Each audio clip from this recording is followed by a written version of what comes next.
Monsieur le maire, chers collègues, bonsoir. Samir, merci pour cette présentation assez claire et dynamique sur le budget 2021.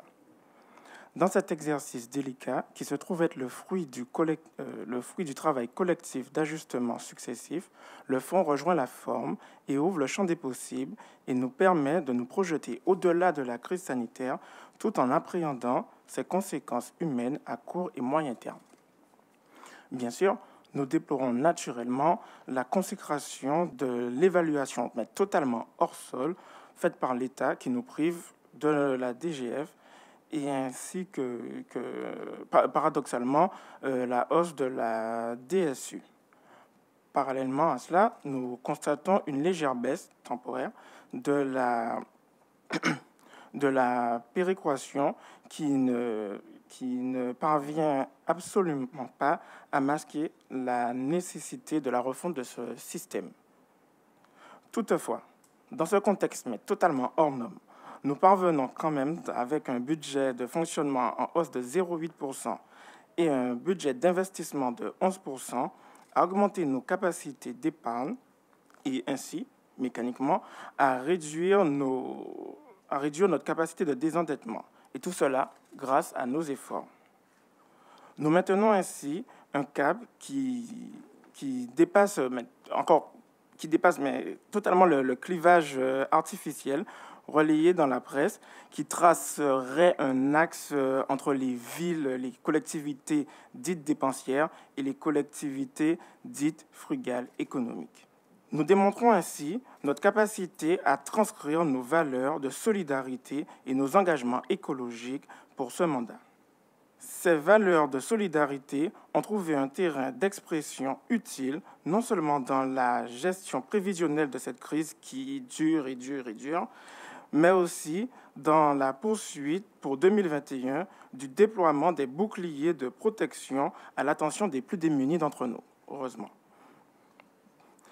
Il en est de même de l'ensemble des dépenses sociales engagées auprès de ces femmes et de ces hommes affectés dans leur trajectoire par les aléas de la vie. Et nous savons tous que ça peut arriver à tout le monde, que nous soyons retraités, personnes de la vie active, jeunes et étudiants. C'est le sens aussi du projet que nous portons, un projet innovant, et nous pouvons nous en féliciter, pour la Maison des femmes. Nous poursuivons notre combat pour répondre aux enjeux climatiques et de santé publique. C'est exactement le sens du contentieux que nous avons avec d'autres, engagés contre le groupe Total pour l'obliger, voire le contraindre même, à mettre en place un plan de vigilance qui pour nous est une nécessité absolue. C'est également le cas de la question des pesticides requalifiés en tant que déchets du moment qu'elles ne sont plus sur les parcelles pour lesquelles elles ont été destinées.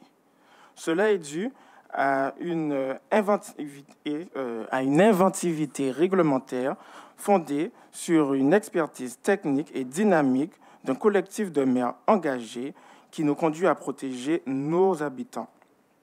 Toutefois, une partie de la réussite de ces projets sera à prendre en compte dans la latitude que nous aurons à valoriser nos espaces verts et à formaliser le plus rapidement possible les projets d'agriculture urbaine à la hauteur des attentes de notre population. Dans notre recherche d'optimisation de nos dépenses, nous sommes restés fidèles à notre vision par la mise en place de mesures structurelles telles que le bio dans les cantines, le développement des pistes cyclables et toute l'aide que nous apportons à notre population.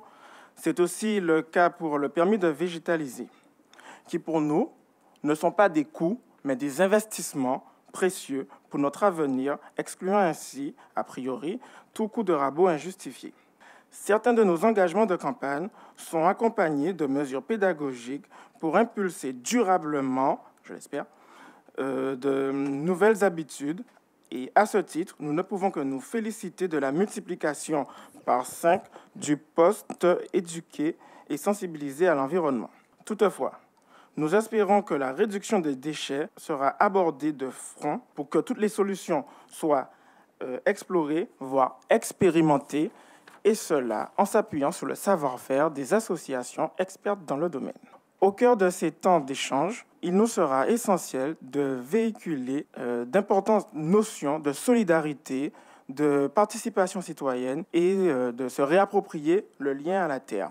Ces notions constituent un meilleur point d'appui pour tous les arbitrages finaux dans tous les grands projets, et pourquoi pas les petits, d'aménagement sur l'ensemble de Nanterre qui vont fort heureusement se poursuivre et de façon très active.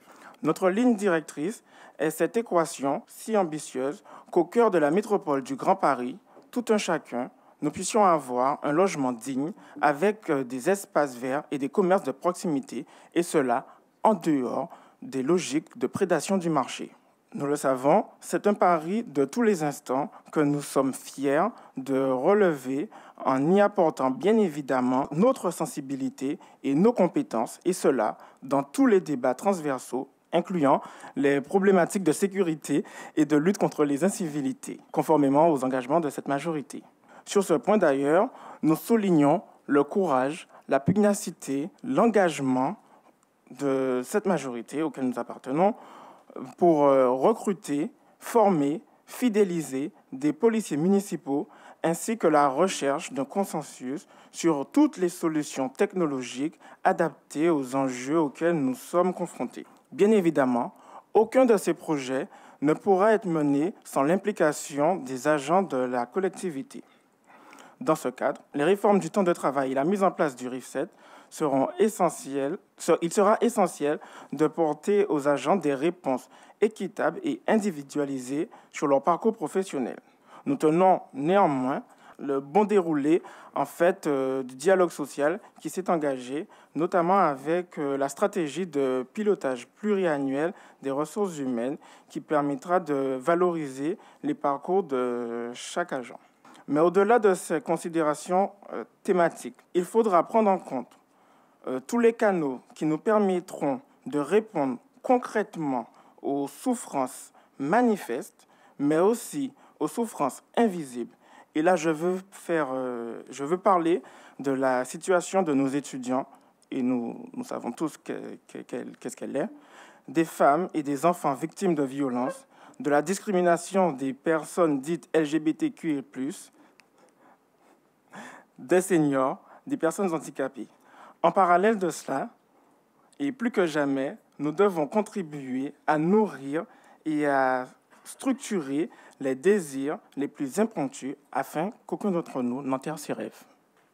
Merci à vous. Et d'autres ? Monsieur le maire, mes chers collègues, votre budget primitif se veut social, juste et équitable pour chaque Nanterrien. Vous avez raison, notre ville a besoin d'infrastructures municipales de qualité et de personnel formé et efficace au quotidien. Compte tenu, comme vous l'avez bien expliqué, d'un abandon assez massif de l'État et des aides qui sont de plus en plus faibles. Cependant, 120 millions d'euros de dépenses en personnel est une somme trop lourde à porter pour la commune. 1 247 euros de dépenses par habitant par an en 2019, 1 255 euros de dépenses par habitant en 2020 et 2021, alors que la moyenne nationale est de 813 euros. Juste un petit calcul, si nous arrivions à revenir à la moyenne nationale sur les dépenses par habitant, nous pourrions faire une économie de 41 millions d'euros. Et cette économie pourrait servir à réaliser des projets d'investissement. Parce que nous déplorons un manque criant et un manque d'investissement et d'innovation. Vous accompagnez les populations, certes les jeunes, dans l'insertion. Je dirais que c'est la base et nous félicitons que vous ne laissez personne sur le bord du chemin. Mais vous n'accompagnez pas les talents et vous n'accompagnez surtout pas les potentiels. Il y a une chose qui me taraude, c'est que je remarque que au sein même de la mairie, je ne vois personne issu des quartiers qui a réussi scolairement, qui a des diplômes et qui pourrait prétendre à des postes à responsabilité.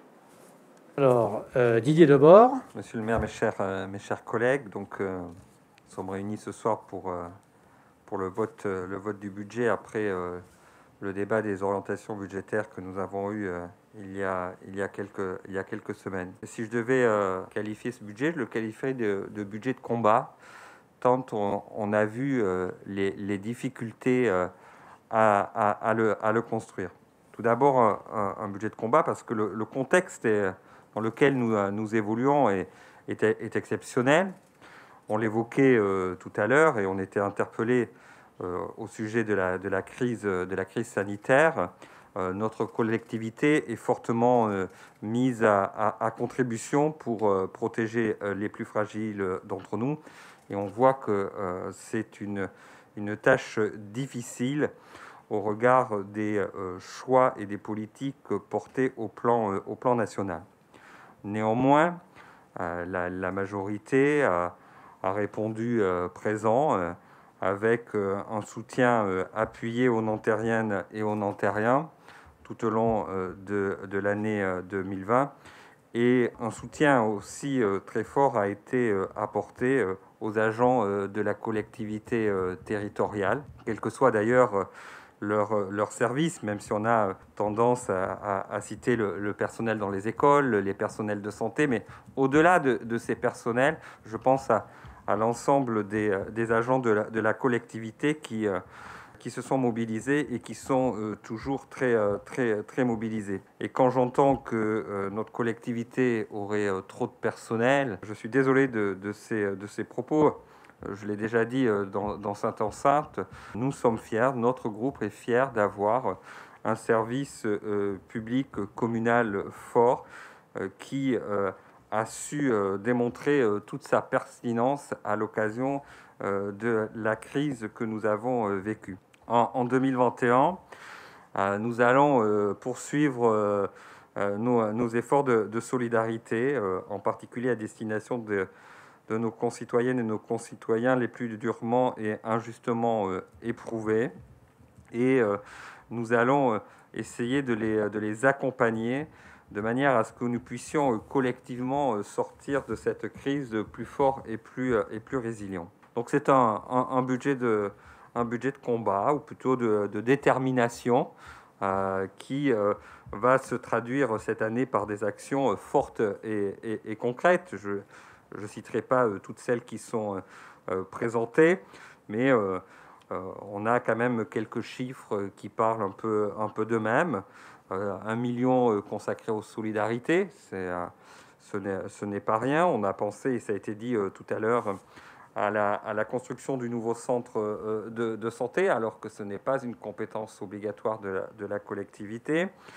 On a évoqué aussi à travers la question d'une habitante de la Maison des Femmes. C'est un beau projet pour notre collectivité qui va rassembler un certain nombre d'acteurs associatifs, mais aussi un partenariat avec notre hôpital, dont on souhaitait, certains auraient souhaité la disparition il y a quelques années. Donc un engagement fort dans le domaine des solidarités, un engagement fort dans le domaine de la prévention et de la tranquillité publique. Ça a été aussi évoqué dans la présentation. Et puis aussi un engagement dans le domaine du logement. C'est aussi un marqueur important pour notre collectivité.